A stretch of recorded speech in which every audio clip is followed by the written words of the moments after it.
Tamon is not a yandere, and I feel like a lot of the confusion is coming from the fact that people are not familiar with all the dere archetypes in Japanese media. And there are a lot of dere archetypes. 14 of them are probably the ones that you see the most in anime, but there's even more. So in today's video, I'm going to be showing you how Tamon actually suits the shundere. Probably said that wrong. The shundere archetype. The shun in shundere is actually Japanese onomatopoeia relating to gloom. Sounds familiar. And these characters are mostly shown as sad and lethargic, which also fits gloomy Hara to a T. These characters also get very sad when their love interest doesn't pay them attention because they hate being alone. And when they're with their love interest, they can become a little bit more cheerful. But Laura, what about Volume 10? I will be discussing some spoilers that take place in Volume 10. If you don't want to get spoiled, then stop watching. In Volume 10, we observe how Tamon works up the courage to ask Utage to become his friend.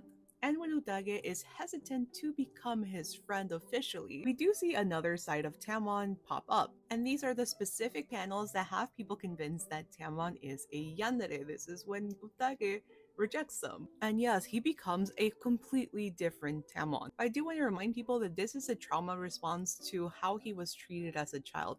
He's been isolated and alone as a child without any friends. So when faced with the possibility that he could lose Utage entirely, he panics. And when Utage agrees to become his friend in classic shundere fashion, he becomes very cheerful but only around that person. He eventually does calm down a little bit, but he just doesn't know how to approach a friendship because he hasn't had friends before. For him to be a yandere, he would have to be more possessive and much more aggressive as well. And he is time after time just very gloomy, hence the nickname Gloomy Hara. That's why I personally think that he suits the shundere archetype a lot better than yandere, but we'll have to wait and see. Maybe his yandere side comes out later in the series.